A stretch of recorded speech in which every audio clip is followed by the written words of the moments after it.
Shoeshine Man. Shoeshine Man. He's the soul of Santa Barbara's downtown. The Shoeshine Man will glamorize your shoes if you let him. Shoeshine Man. Flip, flip, flip, flip, flip, flip, that. Flip, flip, blue dot. Next. Daniel Collier's shoeshine business has made him a State Street landmark and a legend. You got to know the Shoeshine Man. With his grovelly bark, he beckons nightly for customers from his sidewalk spot on a pillow in front of the famous Joe's Cafe. Even, I don't care what it is, your work shoes or whatever shoes, they need to look pretty. Daniel got into this business feet first when his shoeshining dad caught him playing hooky as a schoolboy in Arkansas. Man, put your feet up, man. Over the years, he's polished off some big cities before coming to Santa Barbara. New York, Chicago, Detroit, different places, Miami. Besides a shine, captivated customers also get a dose of Daniel's deep belief in religion. Two things I specialize in: shining shoes and the gospel message of eternal life. All right. Have a lovely day. God bless. So I believe in things unseen. I believe in God. I have faith in God. I love God. And I try to bring other people into a closer relationship with Him.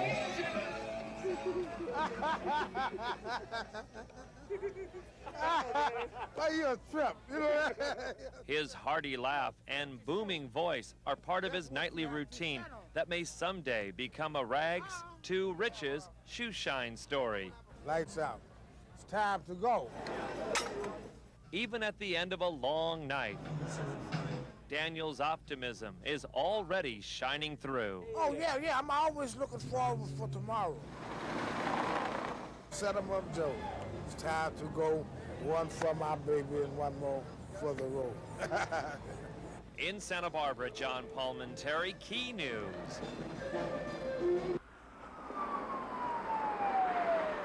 Your hands up!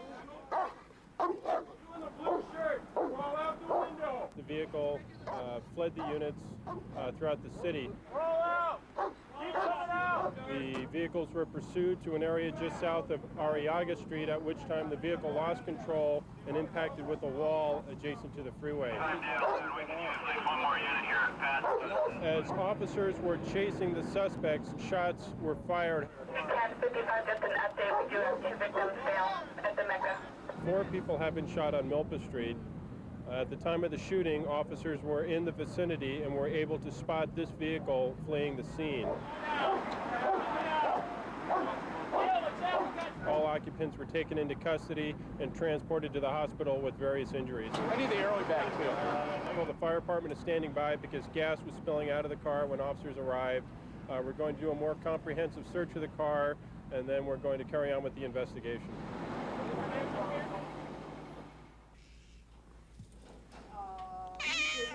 One cat's enough for most people. Well, hello there. But Berka Smock's not like most people. It's just a treat. She has more than 250 of them. There you go. Yeah. And each one of these cats has its own name. Finally had to put tax on because I bring him to the vet 4 black ones at a time, and he says, this has to stop. I don't know who they are. I said, well, I know who they are. This is Sally. I got Sally and her brother and sister from the homeless couple. And that's just for starters. Berka has a story about how she got each cat, too. It was the 6 kittens. She got rid of 3 of them. Then I had those 3. And each cat is special. Most are retired. I try to be very selective now. Just take the older ones that just absolutely can't find a home someplace else. Here, Scooter. Cats like Scooter have a second chance to live that 10th life with Berka. There she goes. Berka's catalyst for her calling, a neighbor who abandoned a cat years ago when it developed kidney trouble. Berka took it in, and now she can't say no. We're screened in our patio. Now we don't have a patio, but we don't care. We rather have kitty cats. Big foot, little foot, small foot. They all have extra toes, but only a few on the front. This one has them all over. Look at this. And then there's Charlie, who knows Berka's special voice for him only. Charlie! Since he never could see, he's better than the ones that become blind later. And this is another rewarding thing when you come and they snuggle and they just love you to death. And you know, they never get mad at you. They're not like people. A lot of these old-timers come from people that go to retirement homes. Of course, they always leave me their cat. They never leave me any money. But you know how that goes. When I get rich, I'm going to buy 30 chickens. I'm going to boil them, take them all off the bone, come in here and just treat every little single one of them. What's going through my mind? Yeah. I'm getting anxious. I'm ready to go.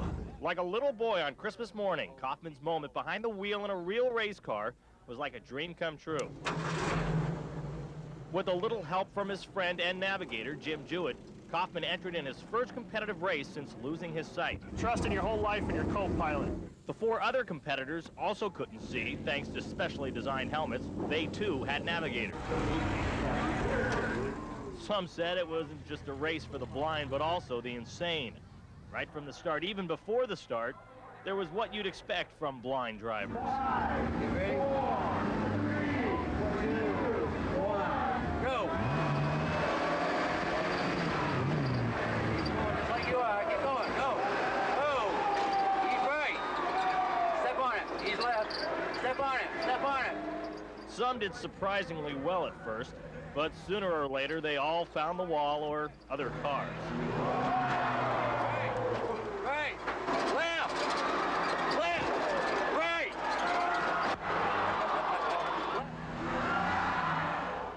But not once during the whole race did Kaufman stop smiling. Left.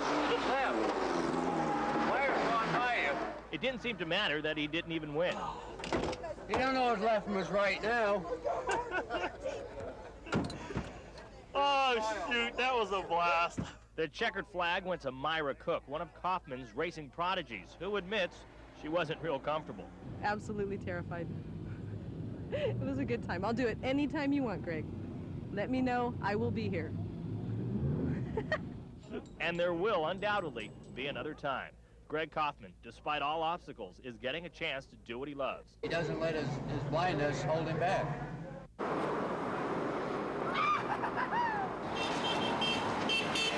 Corporate characters are the latest craze to capture customers cruising for a place to eat. But the popular Subway sandwich mascot now has some competition from a new bird on the block. This Kenny Rogers Roasters chicken is in a friendly competition so far, and no feathers have been ruffled, but passers-by can't help getting caught up in the food frenzy. The sandwich looks happier. Well, they're both very, very good, and I enjoy a little variety. Well, I ate at Kenny Rogers yesterday, and it was good, but the sandwiches today. The sandwich has his own style and swing, even though he's stuffed with meat and lettuce. But Big Bird's got some big surprises ready in the wings. I'm gonna be flapping my wings, shaking my booty, that kind of stuff. And although the two spend lunch together, they haven't even been introduced. No, I don't really know him, but I would like to get to know him. Both put in long hours in hot suits and get checked out by just about everything going by. But they enjoy making people laugh and bringing in customers. You don't think this job is full of baloney? Kind of. See what I mean? Boy, they love you. Oh, yeah, I love them too. In Santa Barbara, John Palmentary, Key News.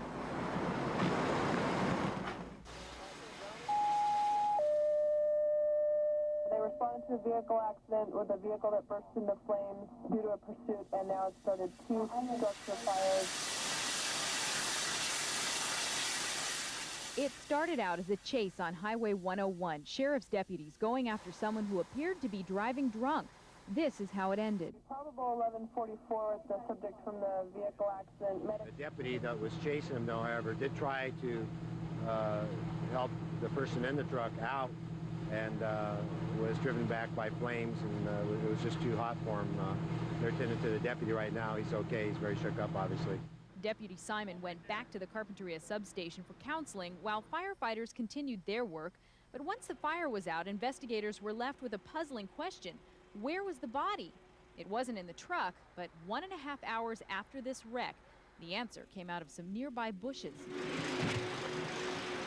It appears that what happened was that the gentleman was able to get out on the driver's side and of course nobody could see it because of the fire. He was in this backyard here, and as you can see, he was eventually found and is now under arrest. Don't move, okay? Amazingly, he made it out alive, but he'll still have to pay a price. That's incredible. Jose Rojas is accused of driving under the influence of alcohol and evading arrest.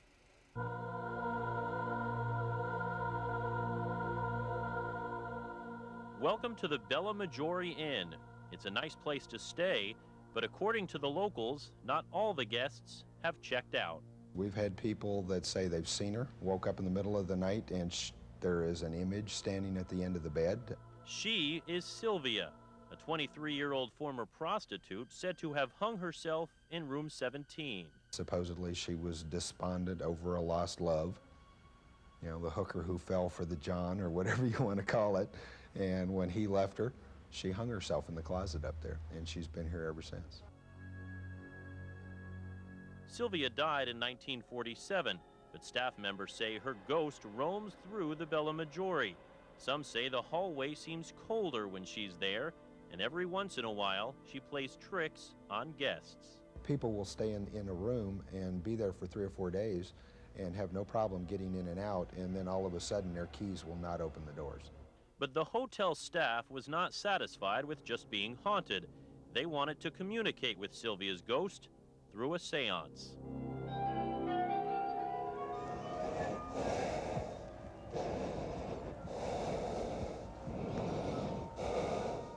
Anthony Gonzalez is a medium.